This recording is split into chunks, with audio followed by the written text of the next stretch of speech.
안녕하세요. 한국손해평가사협회 손해평가사 행복한 꿀벌 이호석입니다.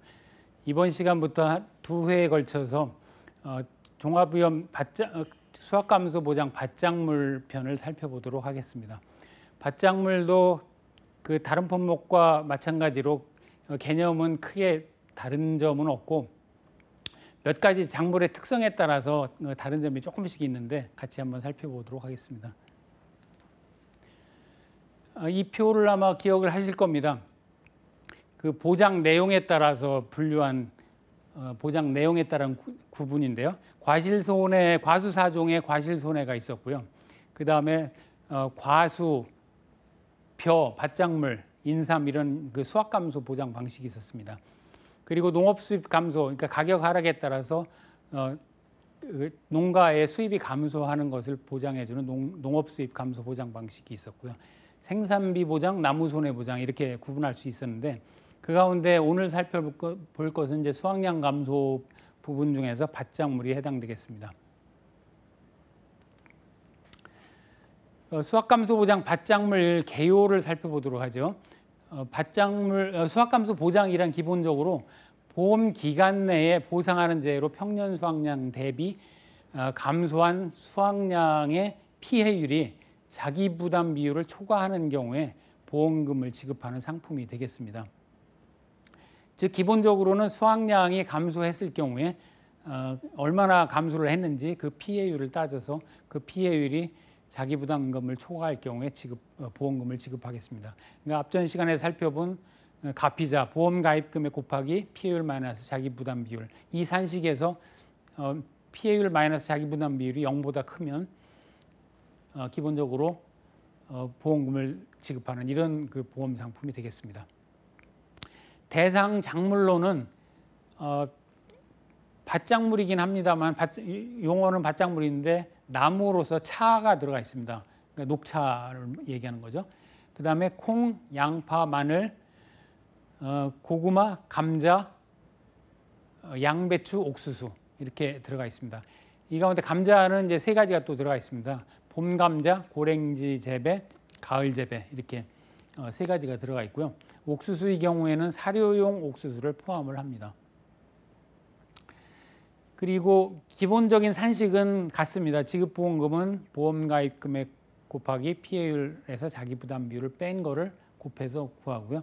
피해율은 지급보험금은 그렇게 구하고요. 피해율은 평년 수확량 마이너스 수확량 마이너스 미보상 감소량에 이것을 평년 수확량으로 나눠서 피해율을 구하게 됩니다. 가피자라고 한다고 그렇게 말씀을 드렸죠. 그리고 평수, 미평 이렇게 보통 뭐 카페나 이런 데서 대화를 할 때 이렇게 보통 많이 합니다. 자, 품목별로 한번 주요 내용을 살펴보도록 하겠습니다. 일단 그 종합위험에 대해서 보장을 해줍니다. 종합위험은 하도 이제 여러 번 말씀드려서 여러분들이 이제 그 익히 아실 텐데요. 자연재해, 조수해, 화재 이 세 가지를 종합위험이라고 하죠. 그리고 병충해를 보장하는 품목이 있습니다. 감자에 대해서 그렇게 보장을 해주고요. 그리고 기본적으로는 계약 체결일 24시부터 보장이 개시가 되는데 마늘의 경우에는 10월 1일 0시 또는 계약 체결일, 파종 완료일 가운데 가장 늦은 날짜부터 보장을 해줍니다. 그 다음에 종료 시한이 각 품목마다 조금씩 다르게 나와 있습니다. 차의 경우에는 5월 10일까지 돼 있고요. 그러니까 녹차는 보통 그 세순을 따지 않습니까? 그러니까 세순을 따니까 5월 10일 넘으면 이게 그 순이 차 상품으로서는 이제 별로 안 좋은 거죠. 그래서 그때 5월 10일까지고 콩의 경우에는 보통 이제 5월, 6월 정도에 콩을 파종을 합니다. 그래서 11월 30일까지 수확기 기본적으로는 수확기 종료 시점이지만 이 보장 시한이 정해져 있습니다. 그 다음에 양파, 마늘의 경우에는 이 생육 특성을 뭐 농사 짓는 분들은 잘 아시겠습니다만 이 농사하고 별 관계가 없으신 분들은 이 생육 품목마다 생육 특성을 조금씩 아셔야 됩니다. 양파하고 마늘은 가을에 심습니다. 가을에 심어서 겨울을 나고 땅속에서 겨울을 나고 봄에 다시 자라기 시작해서 봄에 수확을 합니다. 5월, 6월 지금 양파 수확철인데요. 6월 달, 7월 달 넘기 전에 수확을 하게 되죠. 그 다음에 6월 30일, 그러니까 보험 가입한 다음에 6월 30일까지를 한정으로 기한으로 해서 보장을 해주게 됩니다. 양파, 마늘 둘 다 같습니다. 그리고 고구마의 경우에는 고구마도 이제 5월경에 심습니다. 모종을 삽식이라고 하는데 줄기를 이렇게 꽂아서 심죠. 그렇게 해서 10월 31일 보통 설이 내리기 전에 캐게 됩니다. 그래서 10월 31일까지 보장을 해줍니다. 다른 밭작물은 기본적으로 경작불능 보장을 해줍니다. 상품에 당연히 이제 보통약관으로 들어가 있는데요. 차의 경우에는 나무로서 경작불능 보장을 해주지를 않습니다. 이거는 몇 년 다년생 나무지요. 그래서 경작불능을 인정을 안 해주고, 그 다음에 농업수입 감소 보장에 들어가는 품목들이 몇 가지가 있는데, 일단 이 표에서는 지금 차는 안 들어가고 콩, 양파, 마늘, 고구마는 농업수입 감소 보장도 해줍니다. 이거는 다른 편에서 살펴보도록 하겠습니다. 마늘의 경우에는 재파종 보장이 있습니다. 지금 재파종, 재정식, 재이양 해주는 거가 몇 가지 있다고 말씀을 드렸죠. 마늘의 경우에 재파종 보장을 해주고, 양배추의 경우에 재정식 보장을 해주고, 그 다음에 벼의 경우에 재이양 보장을 해줍니다. 대신에 마늘의 경우에 재파종 한계는 10월 31일 이전에 재파종을 해야지, 그것을 넘어서 하게 되면 날씨가 추워지니까 싹이 제대로 안 나거나 해서 활착을 못하기 때문에 재파종을 하더라도 10월 31일까지만 보장을 해주도록 그렇게 되어 있습니다.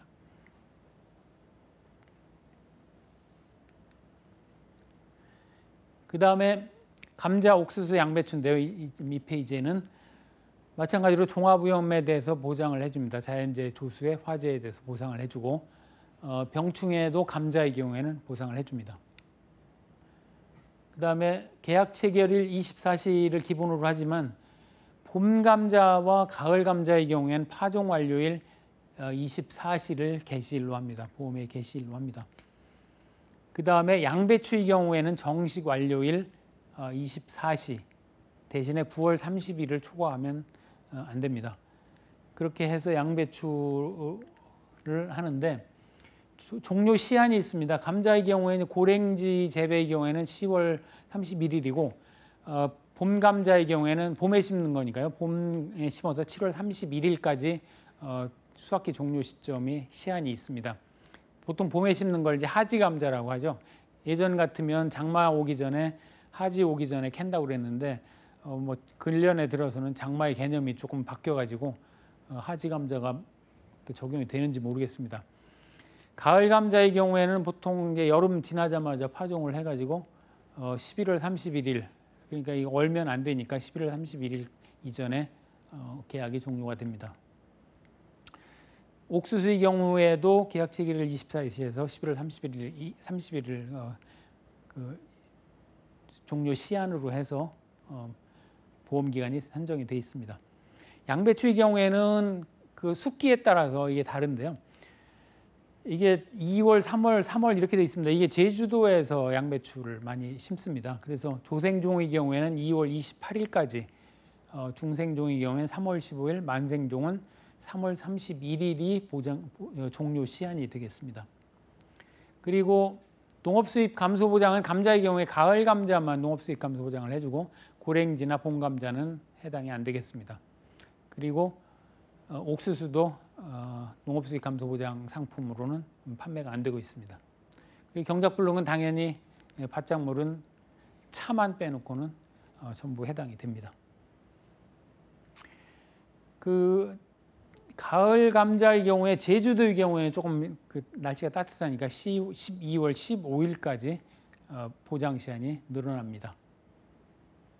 양배추의 경우에 재정식도 10월 15일 이전에 재정식을 해야지 넘어서 하는 거는 보장이 안 되겠습니다. 자, 이것이 지금 밭작물 수확감소 보장 방식의 전체적인 개요가 되겠습니다. 이 상품에 대해서 하나하나 한번 살펴보도록 하겠습니다. 자, 그 지급 보험금 산식은 지금까지 우리가 본 거하고 큰 차이가 없습니다. 기본적으로 지급 보험금은 보험 가입 금액에 피해율 마이너스 자기 부담 비율을 뺀 거를 곱해서 산정을 하게 되고요. 미보상 감수량은 평년 수확량에서 수확량을 뺀 피해 수확량의 미보상 비율이 산정한 게 있으면 그것을 곱해서 미보상 감수량을 산정을 하게 되고, 그 위에서 피해율을 산식해 보면 평년 수확량에서 수확량을 뺀 게 피해 수확량인데 거기에서 보상하지 않는 것만큼은 또 더 빼서 결국은 피해 수확량이 피해를 조금 본 걸로 하고 피해율이 줄어들고 해서 보험금이 지급 보험금이 줄어드는 이제 이런 그 역할을 하는 것이 미보상 감수량이 되겠습니다. 해당되는 거는 차, 콩, 양파, 마늘, 고구마, 양배추가 이 산식을 쓰고, 감자의 경우에는 병충해를 보상을 한다고 했으니까 병충해를 입은 것을 어떤 식으로건 수확량 산정에 반영을 해야 되겠죠. 그래서 이 산식이 조금 병충해 감수량 부분이 들어가 있습니다. 피해율 산정할 때 평년 수확량, 수확량, 미보상 감수량까지는 같은데 여기에 병충해 감수량을 더합니다. 이게 조금 헷갈리는데요. 이 산식의 의미가 좀 헷갈리는데 일단 산식만 말씀드리고 이건 구체적으로 감자편에 가서 설명을 드리도록 하겠습니다. 지금 설명을 드리면 오히려 더 혼동이 되실 수가 있을 것 같아서, 병충해 감수량은 병충해 입은 궤경의 무게, 이 궤경이라고 하면 덩이 줄기가 되겠습니다. 이 경자가 줄기란 뜻이고요. 감자는 줄기가 발달해서 된 것이 감자입니다. 그래서 궤경이라는 말을 쓰고, 고구마는 뿌리가 발달한 겁니다. 그래서 궤근이라는 말을 씁니다. 뭐 좀 한자 어려운 말을 쓰는데요. 이 무게, 하여간 병충해 입은 무게에다가 그 손해 정도 비율과 인정 비율이라는 걸 곱해서 병충해 감수량을 산정합니다. 그러니까 병충해 입은 감자가 나왔다고 그래서 이게 100g이다 그러면 100g을 다 감수량, 이 피해량으로, 피해 수확량으로 봐주는 게 아니고 거기에 일정 비율을 곱해서 그 병충해 감수량을 구합니다. 그 일정 비율이 두 가지가 있는데요. 이게 손해 정도 비율 표입니다. 이 손해 정도 비율 표는 밭작물, 버섯, 원예 시설 작물에 공통적으로 적용되는 표니까 지금 한 번만 익혀두시면 두루두루 쓰실 수가 있겠습니다. 이 개념은 어떻게 되냐면 그 작물의 손해 정도를 우선 판단을 합니다. 이 작물은 그러니까 20%까지 손해가 발생했다. 40%, 60%, 80%. 그 다음에 각 카테고리에 들어가는 게 얼마나 되는지 개수를 세든, 과일의 경우에는 뭐 개수를 세든, 밭작물의 경우에는 이제 무게로 재겠죠. 무게로 재서 구분한 다음에 손해 정도가 이제 그렇게 범주가 줬으면 그 범주에 들어가는 거는 손해 정도 비율은 20%다. 1에서 20%까지는 20%. 그 다음에 40%까지는 40%, 60%는 60%, 80%는 80%, 100%는 100% 이렇게 그 손해 정도 비율을 정해놓은 표가 이게 이제 손해 정도에 따른 손해 정도 비율입니다.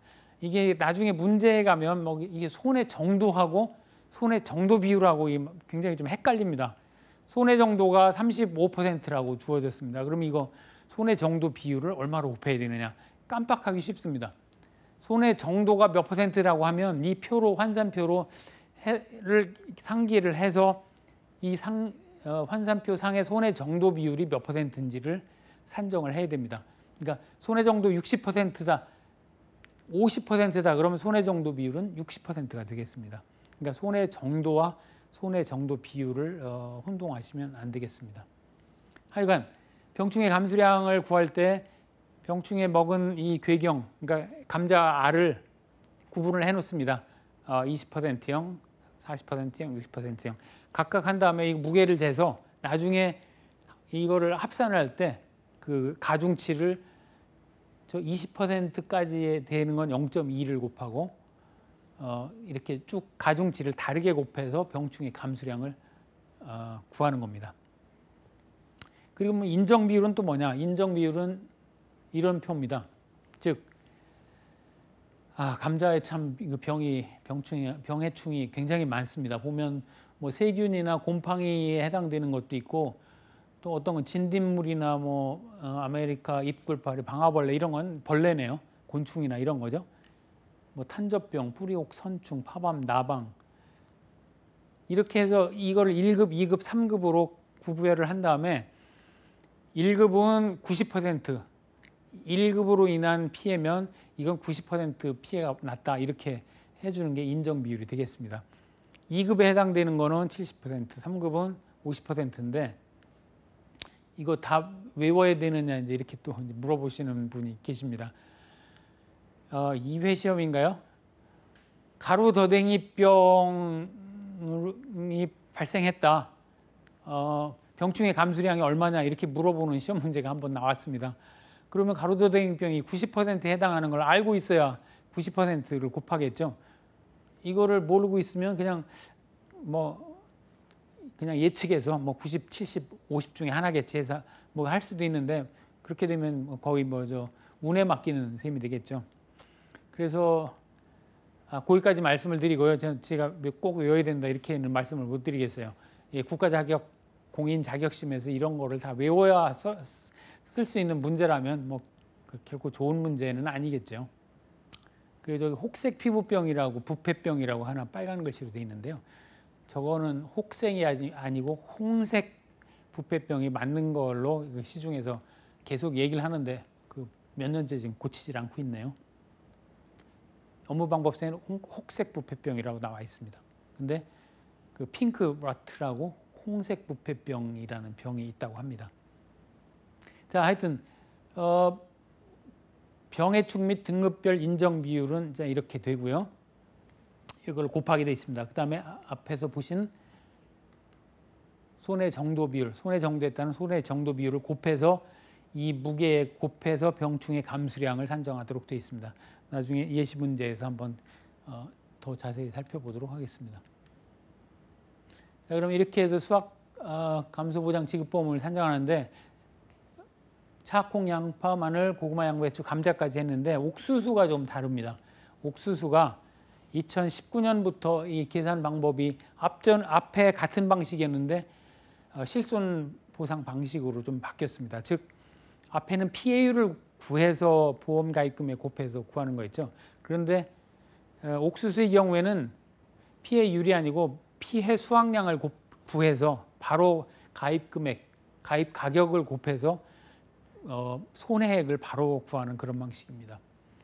어떻게 되어 있냐면 지급보험금은 미니멈, 보험 가입 금액, 손해액 둘 중에 작은 거 빼기 자기부담금 이렇게 되어 있습니다. 즉 손해액에서 자기부담금을 빼서 보험금을 지급하는데 다만 그 손해액이 보험 가입 금액보다 작으면 보험 가입 금액으로 제한한다. 그 뜻이 이제 미니멈 보험 가입 금액, 손해액 이 한식의 의미가 되겠고요. 손해액은 피해 수확량에서 미보상 감수량을 뺀 거에 가입 가격을 곱해서 손해액을 바로 구하도록 그렇게 되어 있습니다. 피해 수확량은 피해 주수의 표준 중량을 곱하고 재식 시기 지수, 재식 밀도 지수 이렇게 곱하도록 되어 있는데 미보상 감수량은 피해 수량의 미보상 비율을 곱하고 부담금은 보험 가입 금액의 자기 부담 비율을 곱해서 하는 건 같은데 지금 이 산식은 업무방법서 1권과 2권이 있는데 지금 업무방법서 1권에 나와 있는 산식입니다. 업무방법서 2권에 나와 있는 산식은 이거하고 조금 다른데 기본 취지만 같습니다. 취지만 같고 산식은 조금 다릅니다. 그래서 업무방법서 2과목의 산식대로 시험 문제가 나올 걸로 예상은 하지만 만약에 1과목의 산식대로 변수들을 주고 했다면 1과목대로 푸셔야 될 걸로 생각이 됩니다. 자, 옥수수의 표준 중량 여기 곱하도록 돼 있는데요. 지금 피해 수확량을 구할 때 일단 피해 주수, 그러니까 옥수수를 길이에 따라서 옥수수를 수확해서 길이에 따라서 상중하로 나눕니다. 그래서 그 개수에다가 표준 중량을 곱해가지고 피해 수확량을 구하도록 돼 있는데 이때 옥수수의 표준 중량이 품종별로 조금 다릅니다. 미백 2호는 180g, 대학찰, 우리가 보통 그 선호하는 대학찰 연농 2호라는 품종인데요. 이것은 160g, 그리고 미흑찰, 이 뭐 이렇게 얼룩덜룩한 그런 거 있죠.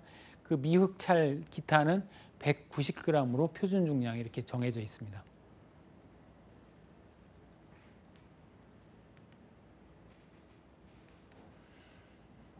그 다음에 경작불능 보장이 차를 제외하고는 모두 경작불능 보장이 상품 안에 들어가 있다고 했죠.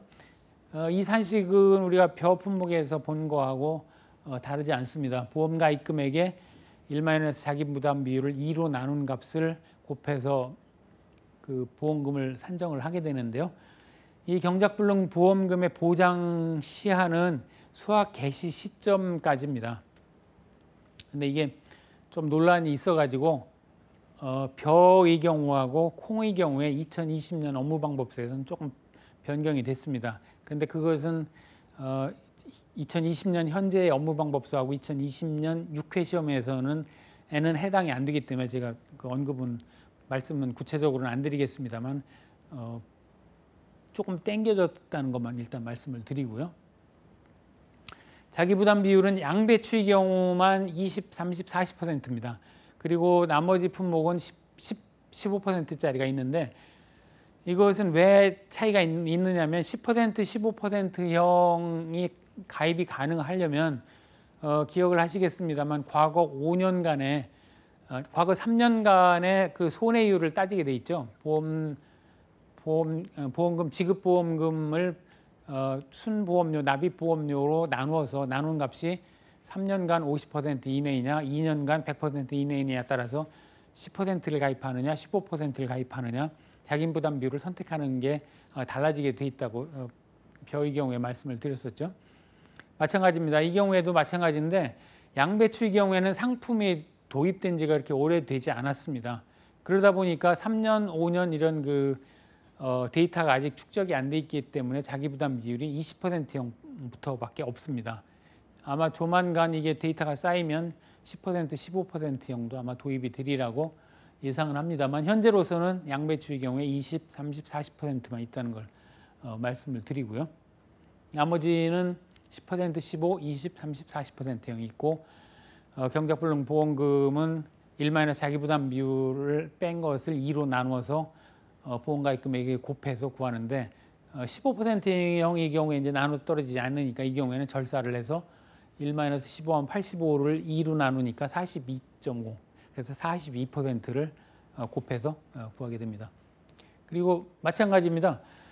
그 벼하고 마찬가지로 65% 이상 식물재 피해율 65% 이상 고사를 해야 되고 계약자가 경작불능보험금을 신청을 했는지를 확인해서 신청을 해야만이 지급을 하게 되어 있습니다. 그리고 경작불능보험금을 지급하게 되면 계약은 소멸하게 되고 수확감소 보장 보험금도 해당이 안 되고 그리고 계약은 해지되고 환급보험료도 발생하지 않고 이건 다 마찬가지가 되겠습니다. 자, 재파종 재정식 보장 지급보험금입니다. 이것도 몇 번 언급을 드렸습니다만 재파종은 마늘의 경우에 재파종이고 이제 양배추의 경우는 재정식이라는 표현을 씁니다. 파종이냐 정식이냐 하는 거는 뭐 뒤에 기회가 있으면 말씀드리겠습니다만 파종은 씨앗을 뿌리는 것이 기본적으로 파종, 이게 종자가 이게 종자라는 뜻이죠. 정식은 모종을 심는 것을 이제 정식이라고 합니다. 바로 심기, 아주 심기 이런 우리말로 이제 하는데요. 그래서 이 품목에 따라서 정식을 하는 품목이 있고 파종을 하는 품목이 있고 다릅니다. 뿌리 채소의 경우에는 대부분 그 파종을 합니다. 정식을 하게 되면 모종을 만들어 가지고 심으면 이 뿌리 내림이 그렇게 좋지 않다고 합니다. 그래서 당근, 무 이런 것들은 이제 파종을 하게 되고요. 뭐 배추류 이런 쪽은 전부 모종을 길러 가지고 정식을 하게 됩니다. 재파종은 지급 사유가 있습니다. 마늘의 경우에 10R당 3만 주 미만으로 출현을 했을 경우에 다시 파종을 해서 3만 주 이상 출현을 하면 일단 대상이 됩니다. 이때 이제 10R라고 하면 그 처음에는 저 단위가 좀 잘 안 와닿습니다만 1R가 100제곱미터입니다. 그러니까 10R면 1000제곱미터가 되겠죠. 그리고 평으로 따지면 대충 한 300평 정도가 됩니다. 3.3제곱미터가 한 평이니까요. 나누면 대충 한 300평 가까이 되죠. 그래서 이 농작물 재보험은 10R을 기준으로 해서 이 거의 모든 품목들이 뭘 산정하든지 10R을 기준으로 해서 지금 돼 있습니다. 아마 그것이 뭐 전통적으로 10R 300평 정도가 한 사람이 아마 이게 경작하거나 다룰 수 있는 면적에 가깝다고 아마 그렇게 돼 있는 것 같습니다. 그래서 그런 단위로 나뉘어 있고, 그래서 10R당 제식 주수 뭐 이런 제한 이런 것들이 10R당으로 많이 돼 있습니다. 그래서 하여튼 재파종 마늘의 경우에 10R당 3만 주 미만으로 출현을 했고, 그 다음에 재파종 기한 내에 3만 주 이상으로 재파종한 경우에 보험금을 지급하게 되는데, 보험금 산식은 보험 가입 금액의 35%를 곱하고 표준 출현 피해율이라는 것을 곱해서 지급을 하게 됩니다. 이 표준 출현 피해율은 3만 주를 기준으로 해서 3만 주보다 얼마나 덜 그 출현을 했느냐 이것을 산정을 하는 겁니다. 즉 3만 주 마이너스 출현 주수를 3만 주로 나눠서 구하게 됩니다. 만약에 3만 주가 출현했다 그러면 0이 되겠죠. 표준 출현 피해율은 0이 됩니다. 그러니까 피해가 없는 겁니다. 대신에 15,000주가 출현했다 그러면 3만 마이너스 15,000을 3만으로 나누니까 50%의 피해율이 표준 출현 피해율이 발생하게 되는 겁니다. 그러니까 그 3만 주를 기준으로 해서 거기서 얼마나 적게 출현을 했느냐, 그러니까 싹이 났느냐, 쉽게 얘기해서 싹이 났느냐를 곱해서 거기에 35%를 곱해서 보험금을 산정을 하게 됩니다. 양배추의 경우에는 이제 20%를 곱하는데요. 이 왜 마늘의 경우에는 35%를 곱하느냐? 그 원가의 개념이 들어가서 그런 걸로 보입니다. 즉 마늘은 굉장히 비싸지요. 그 마늘 파종하기 위해서 씨앗으로 들어가는 마늘조차도 굉장히 비쌉니다. 그래서 대량으로 마늘 농사를 짓는 분들은 마늘값으로만 뭐 몇백만 원, 이 마늘 종잣값으로만 그렇게 들어갑니다. 그러니까 그렇게 파종했는데 이게 싹이 하나도 안 나고 보상하는 재해로 인해서 가뭄이 됐든 한 해가 왔든 뭐 멧돼지가 와서 다 파헤쳤든 피해가 났다 그러면 그 마늘 종잣값의 일정 부분은 좀 보상을 해줘야 된다. 이런 개념이 되겠습니다. 그래서 보험가입 금액 곱하기 35% 곱하기 표준 출현 피해율 이렇게 곱해서 구한다. 마찬가지로 재정식 보험금의 경우에는 양배추의 경우에 면적 피해율이 자기 부담 비율을 초과하고 재정식한 경우입니다. 이것은 양배추는 뭐 하나하나를 따지지는 않고요. 면적이 얼마나 피해를 받느냐 면적 피해율을 따져서 그 면적 피해율만큼의 20%를 곱해서 지급을 하는데, 다만 자기 부담 비율을 초과해야 됩니다. 이게 그 요건 중에 하나가 다릅니다. 벼의 경우에는 이제 10%를 초과해야 됐었죠, 면적 피해율이. 양배추의 경우에는 자기 부담 비율을 초과해야 되고요. 마늘의 경우에는 3만 주를 기준으로 한다. 그거는 꼭 기억을 하시고요. 면적 피해율은 피해 면적 나누기 보험 가입 면적이다. 이렇게 구해서 그것이 자기 부담 비율을 초과할 경우에는 보험 가입 금액 곱하기 20% 곱하기 면적 피해율을 곱해서 지급하게 됩니다. 이 경우에도 마찬가지로 그 논란이 조금 있을 수 있습니다. 재정식 한 경우에 아까 재정식을 다 안 했을 경우에 어떻게 하느냐, 10%가 안 됐을 경우에 어떻게 하느냐, 이런 논란이 있는데 뭐 그건 지급하는 게 맞는 것 같다, 이제 그 말씀을 드리고요. 이 재파종 재정식은 농지당 1회 한해서 지급하고 지급을 해도 보험 계약이 해지되지 않습니다. 경작불능이나 그 다른 그 불능 보험의 경우에는 지급하면 계약이 해지되고 환급보험료도 발생이 안 되는데, 이것은 일종의 그 중복보험의 성격이 좀 있습니다. 보험 계획이 소멸하지 않고 수확감소 쪽으로 다시 연결돼서 수확감소가 피해가 났다 그러면 다시 또 산정을 해서 보험금을 지급할 수도 있습니다. 재정식 전조사, 후조사라는데 전조사에서 피해를 받는지 면적 피해율이 일정 비율을 초과하는지를 보고 후조사에서는 다시 그 정식을 했는지를 조사를 하게 됩니다. 재정식되지 않은 면적은 피해 면적에서 제외하도록 되어 있습니다. 자, 조사 적기가 있습니다. 조사 적기가 있는데 요거 가끔 시험에 나옵니다. 가로넣기 뭐 이런 걸로 나옵니다. 차의 경우에는 조사 가능일 직전, 즉 사고 발생이 돼서 조사 가능일 직전에 조사를 하게 되고요. 조사는 어떤 조사를 하게 되냐면 신초가 1심 2업 5월 12일 초과할 때는 5월 10일을 기준으로 한다 이렇게 되어 있습니다. 뭐 이게 상당히 한자어 뭐 신초장, 엽장, 엽폭 전부 한자어인데요. 나중에 그림으로 제가 설명을 드리겠습니다. 자, 신초장 4.8, 엽장 2.8, 엽폭 0.9 뭐 이렇게 되어 있습니다. 이 그림으로 보시면 금방 이해하실 거예요. 자, 이런 거를 조사를 하도록 되어 있고요. 콩은 콩의 수확 적기 하도록 되어 있는데 수확 적기가 언제냐? 콩잎이 황변해서, 즉 콩잎이 누렇게 변해가지고 꼬투리의 80 내지 90%가 고유 색깔인 황색. 그러니까 쉽게 얘기해서 꼬투리가 좀 누렇게 익어야 된다는 겁니다. 8, 90%가 익어가지고 잎은 다 떨어지고 꼬투리가 이렇게 8, 90%가 누렇게 변해서 변하는 때를 이제 생리적 성숙기라고 합니다. 이 생리적 성숙기로부터 7일에서 14일, 즉 일주일에서 2주일 정도 지난 시점이 되겠습니다. 이때가 콩의 수확 적기가 되겠습니다. 그리고 콩의 수확 적기에 조사를 하도록 되어 있습니다. 그런데 이제 조사를 하다 보면 밭에 따라서 이게 다 일정하게 되는 것이 아니니까 좀 덜 익은 경우에 좀 애를 먹는다고 합니다.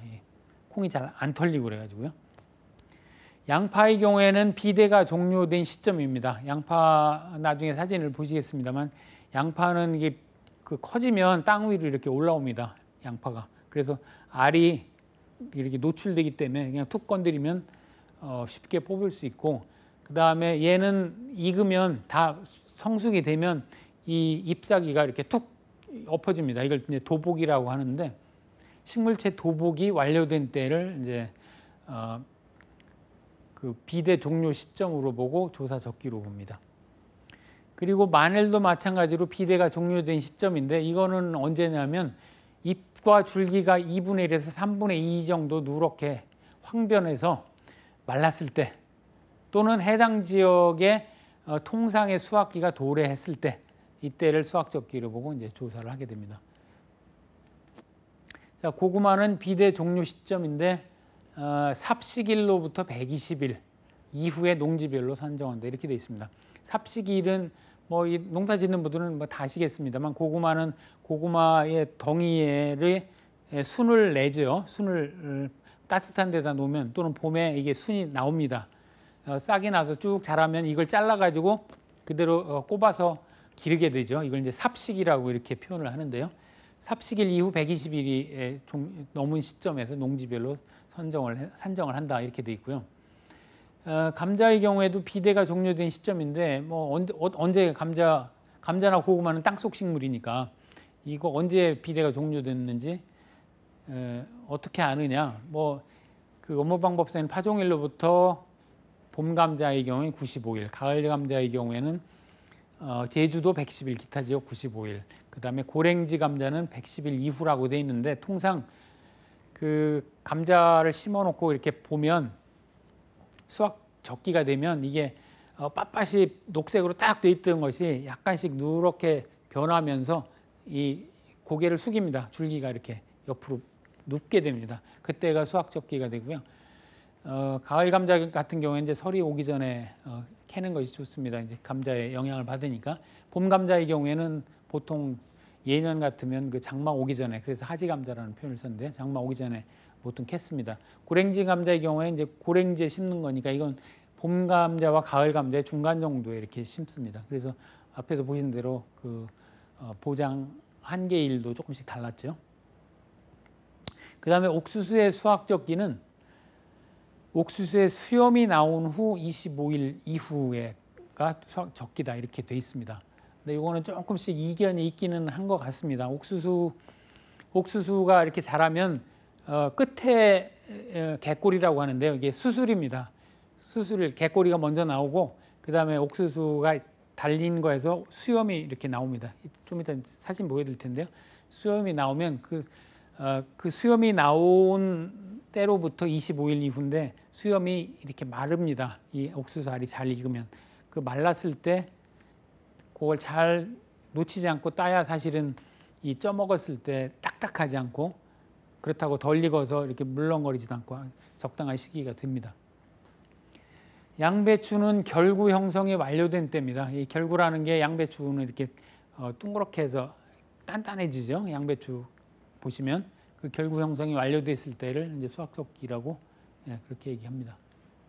자, 사진으로 한번 보겠습니다. 이게 녹차인데요. 이건 좀 녹차가 너무 많이 큰 것 같아요. 녹차는 1심 2엽, 즉 이렇게 이게 지금 1심 2엽, 심자가 새싹을 얘기합니다. 새싹 하나에 2엽, 잎사귀가 2개가 났을 때 수확을 한다고 합니다. 그래서 1심 2엽일 때 수확을 하고 엽자는 이제 잎사귀 엽자죠. 장은 긴 장자니까 잎사귀의 길이는 2.8cm. 뭐 저걸 일일이 재보진 않겠습니다만 하여튼 저런 상태가 제일 수확 적기다 이제 이런 얘기입니다. 엽장은 2.8cm, 엽폭 잎사귀의 폭은 0.9cm. 그 다음에 신초는 새싹 가지를 신초라고 한다고 말씀드렸죠. 신초의 길이가 4.8cm일 때를 수확 적기라고 한다고 합니다. 그러니까 이것은 좀 너무 많이 자란 것 같아요. 그리고 5월 10일이 넘으면 아마 그 해차로서의 그 기능을 다 하는 것 같습니다. 그래서 5월 10일을 보장 한계로 지금 정하고 있죠.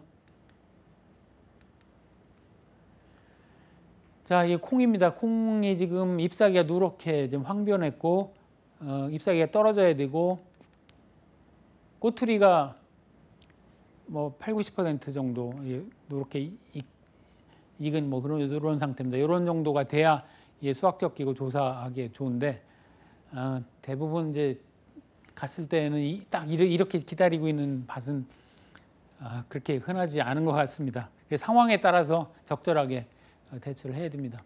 자, 이건 이제 양파입니다.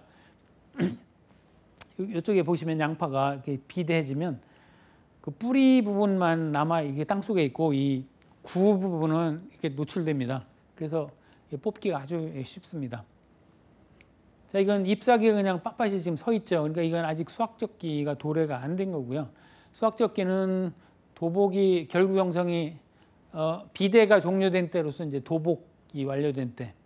자, 이렇게 잎사귀가 꺾입니다. 이게 이제 도복됐다고 하는 건데요. 익으면 얘들이 쫙 이렇게 눕습니다.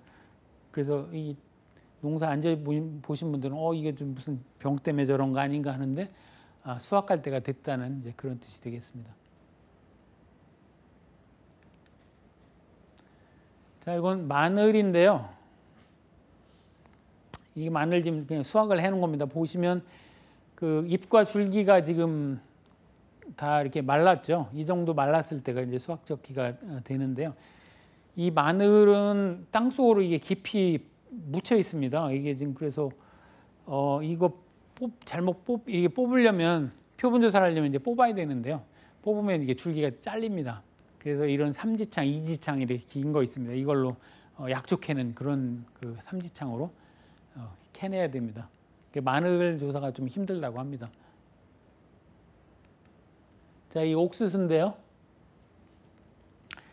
옥수수 수염이 이제 하얀 부분이 수염입니다. 옥수수 수염이 나온 이후 25일 이후에 수확하는 게 수확적기고 그때 조사를 해야 된다 이렇게 되는데 이것이 익으면 저 왼쪽 편에 있는 그 옥수수 수염 같이 저렇게 말라서 꺼멓게 마릅니다.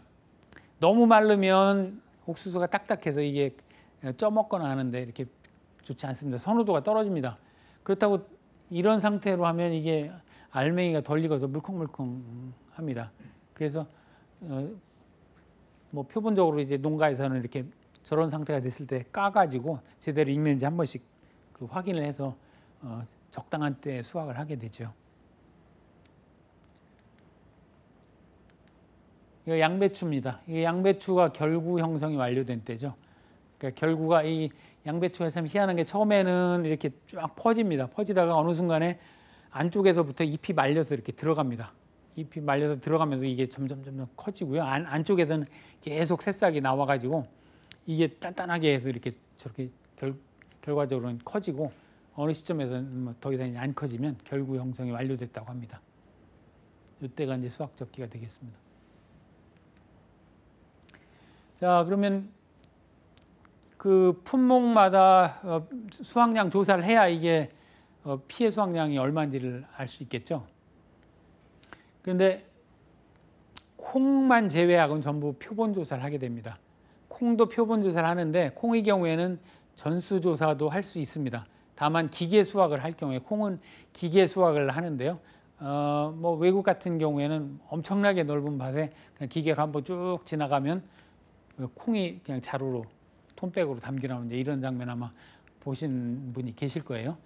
우리나라도 콩을 그렇게 기계 수확을 하는 경우에는 전수 조사를 할 수 있고요. 그렇지 않은 나머지 품목과 콩의 경우에 콩도 그렇게 기계 수확 안 하는 경우에는 표본 조사를 하도록 되어 있습니다.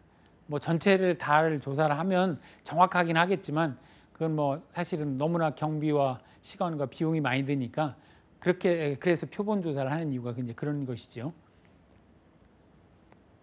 자, 차부터 살펴보겠습니다. 면적 조사 방법은 20cm, 20cm 네모난 태가 있습니다. 그러니까 0.04 제곱미터가 되겠죠. 0.2 곱하기 0.2니까 면적은 0.2 곱하기 0.2, 0.04 제곱미터의 규격의 태를 두 놓고 그 안에 있는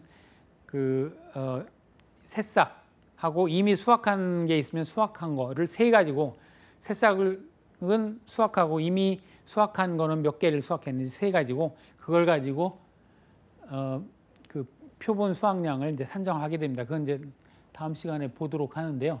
일단 지금은 면적 조사를 어떻게 하는지만 살펴보도록 하겠습니다. 그래서 그 각 품목마다 표본 구간을 몇 개를 선정하느냐는 그 표본 구간 표가 있습니다.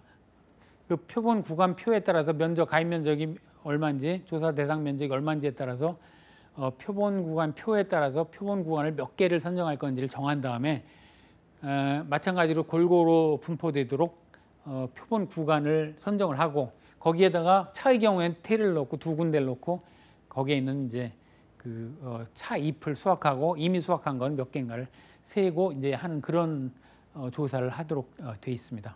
자, 차는 그렇게 하고요. 그러면 이제 면적은 표본 구간 수가 예를 들어 5개였다 그러면 0.04짜리 면적 태를 2개를 놓는다고 했으니까 0.08이 되겠죠. 거기에 표본 구간 수를 곱하면 그 면적이 될 겁니다. 수확한 면적이 되겠죠. 나중에 이거로 나누면 단위 면적당 뭐 얼마나 수확했는지 무게가 나올 테니까 그런 용도로 쓰기 위해서 지금 면적을 구하는 겁니다. 콩의 경우에는 두 가지가 있습니다. 전파와 산파가 있는데 이거는 전파는 그 점점이 심은 걸 전파라고 합니다. 이것도 보통 기계로 쭉 가면서 그 일정 간격마다 콩을 파종을 합니다. 이게 이제 이런 경우가 전파가 되겠고 산파는 그 산자가 이제 흩뿌린다 이런 뜻이죠. 이게 뿌려서 그 심은 것을 이제 산파가 되겠습니다. 그래서 산파와 전파의 경우에 다른데 전파는 두두 개다 쭉 가면서 일정하게 심은 거기 때문에 이랑 길이 4주의 길이를 재고 폭을 재면 가로 세로 면적이 나오겠죠. 그렇게 하고 산파의 경우에는 그냥 뿌려서 심었기 때문에 이 경우에는 그 규격의 원형 1제곱미터 면적의 원형 태를 쓰거나 또는 가로 세로를 재서 뭐 끈 같은 걸로 해서 이렇게 표시한 다음에 거기 있는 콩을 수확하고 그 면적을 가로 세로를 재서 면적을 구하게 됩니다. 그러면 나중에 거기서 나온 무게를 그 면적으로 나누면 단위 면적당 얼마가 나오는지 나오겠죠. 자, 그런 용도로 하기 위해서 쓰는 거고요. 전파의 경우는 1항 길이 1항 폭 가로 세로 합계를 하게 되고 그다음에 규격의 원형태는 표본 구간수 그것도 몇 개를 했느냐에 따라서 곱하기 1제곱미터 하면 면적이 나오겠죠. 이렇게 구합니다. 그리고 나머지 품목 양파, 마늘, 감자, 고구마, 옥수수, 양배추의 경우에는 일항 길이 5주를 선정을 합니다. 5주 길이. 그다음에 그 일항의 폭 해서 가로 세로가 나오겠죠. 이렇게 구합니다. 다만 마늘의 경우에 재파종의 경우에는 5주가 아니라 8주 1m 이렇게 나오는데 이게 2020년 업무방법에 좀 간소화됐는데 마늘만 간소화가 안 됐습니다. 그렇게 하면은 이제 일항 길이, 일항폭 가로 세로 곱하고 그 다음에 표본 구간이 뭐 5개다 그러면 5개를 곱하면 전체 면적이 나오겠죠. 자, 그렇게 구하게 됩니다. 자, 이것도 농사 짓는 분들은 뭐 일항, 고랑 이거 아주 기본 개념으로 뭐 전혀 의구심이 안 드시는 분은 들 텐데 이게 농사 안 지어보신 분들은 일항, 고랑, 두둑 나오면 이게 도대체 무슨 뜻인지 감이 안 오시는 분들이 있을 거예요. 자, 고랑은 이렇게 움푹 들어간 데를 고랑이라고 합니다. 저기는 작물을 안 심습니다. 그러니까 이렇게 이동을 하거나 그 농작물 수확했을 때 통로를 쓰거나 이렇게 하는 데가 고랑입니다. 또는 배수로 역할도 합니다. 이렇게 비가 왔을 때 물이 옆으로 빠질 수 있도록 저걸 이제 고랑이라고 하고요. 두둑은 작물을 심는 그러니까 온상이 되겠습니다. 그래서 약간 높죠. 뭐 인삼의 경우에는 15cm 이상해야 되고 뭐 이런 규정도 있기는 합니다. 그래서 이걸 두둑이라고 하고 고랑과 두둑을 합해서 이랑이라고 합니다. 그러니까 쭉 가면서 이렇게 이랑 심어놓은 걸 한이랑 이렇게 얘기를 하겠죠. 그다음에 이랑이 여러 이랑이 이렇게 있을 테니까 이랑의 길이, 이랑 폭 뭐 이렇게 이제 얘기를 합니다. 고랑과 두둑을 합해서 이랑이라고 한다.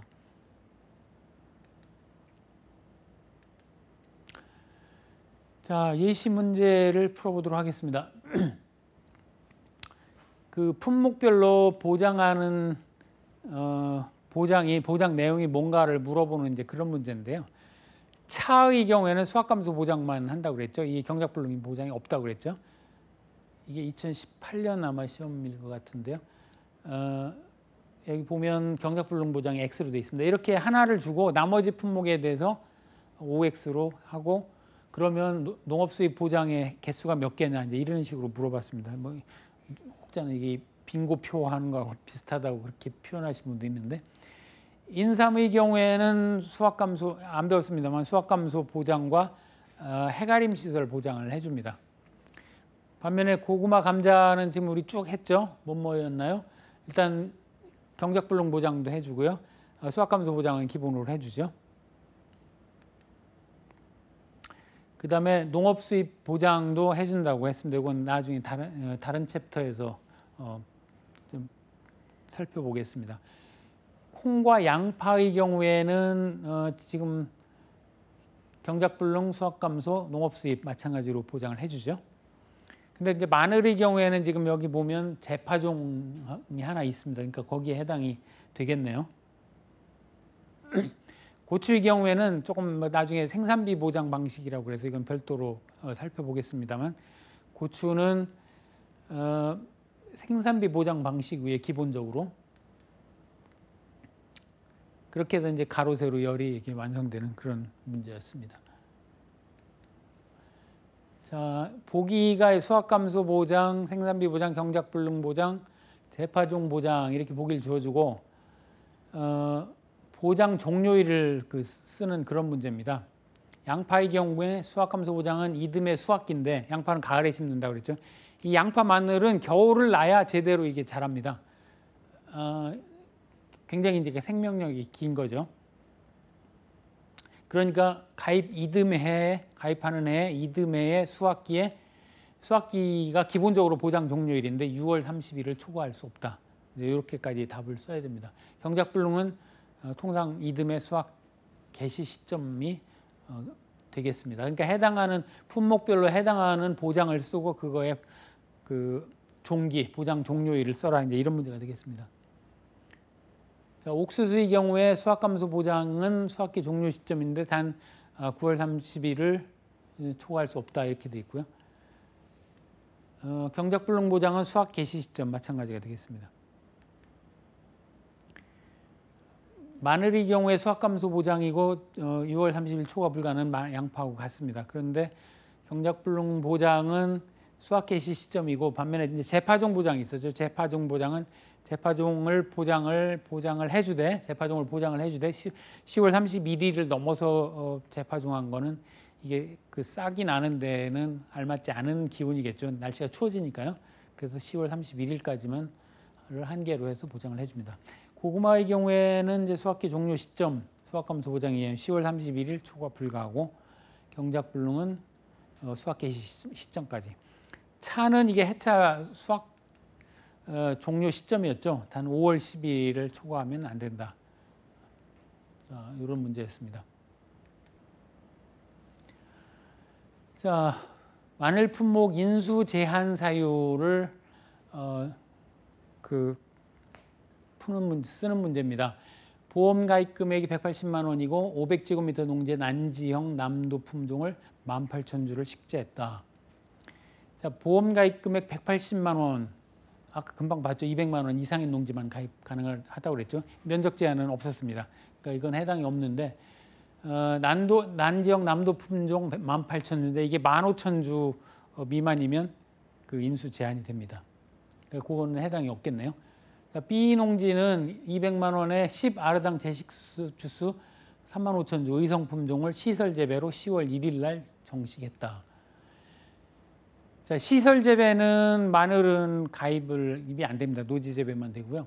그 다음에 10월 15일 이전에 정식한 한지형은 인수 제한입니다. 마늘은 또 일찍 심어도 안 됩니다. 난지형은 따뜻한 지방에서는 8월 31일 이전에 심으면 안 되고요. 한지형은 10월 15일 이전에 심으면 안 됩니다. 마늘은 그 정도로 이 겨울을 나야 이게 제대로 자라는 품목이기 때문에 그렇습니다.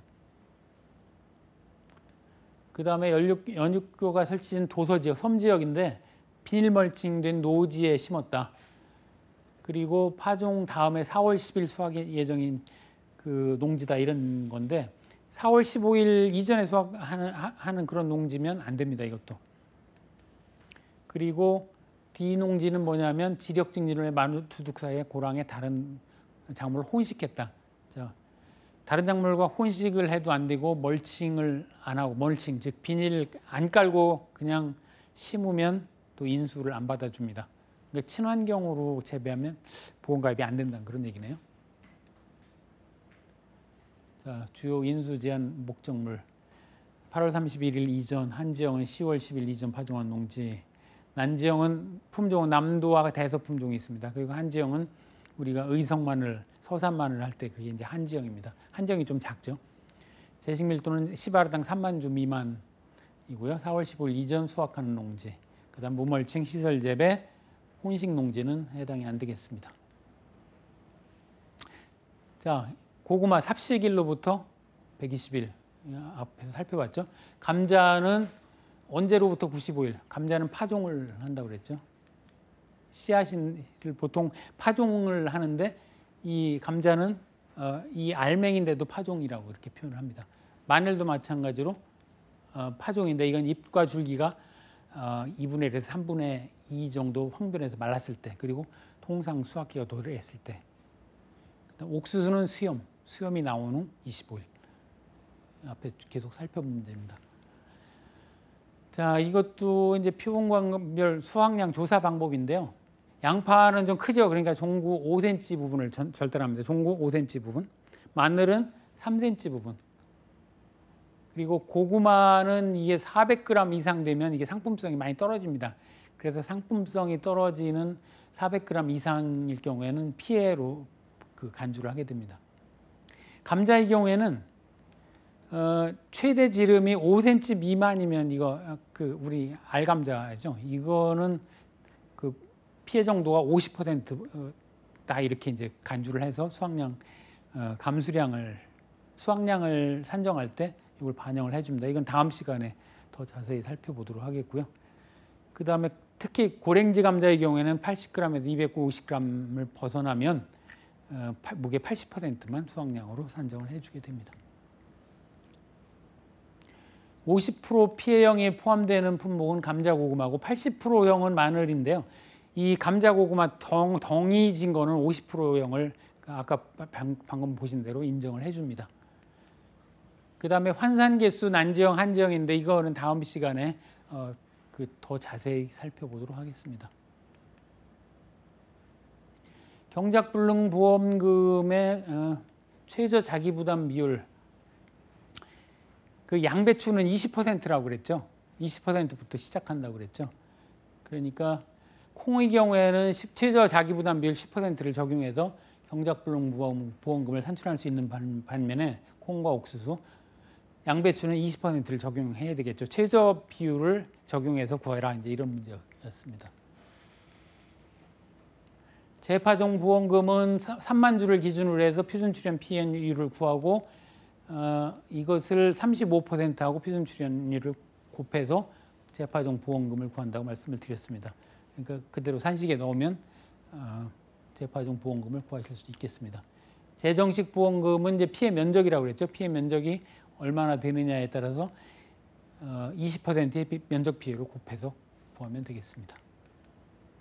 그 파종과 정식은 앞에 설명드린 대로 씨앗을 뿌리는 건 이제 파종이고 모종을 내는 건 정식인데 업무방법서에 이거를 혼동해 가지고 굉장히 좀 헷갈리게 돼 있는 것들이 있습니다. 그런데 하여간 이런 품목들이 있다는 거를 염두에 두시고 업무방법서에 어떻게 표현이 돼 있든 간에 정식 파종으로 구분을 하시면 되겠습니다. 자, 이번 시간에 밭작물 개요에 대해서 살펴봤고요. 다음 시간에는 그 구체적으로 수확량 조사는 어떻게 하고 피해율은 어떻게 하고 그래서 보험금은 어떻게 산정하는지 살펴보도록 하겠습니다. 자, 지금까지 한국손해평가사협회 손해평가사 이호석이었습니다. 그러면 다음 10강에서 찾아뵙도록 하겠습니다. 고맙습니다.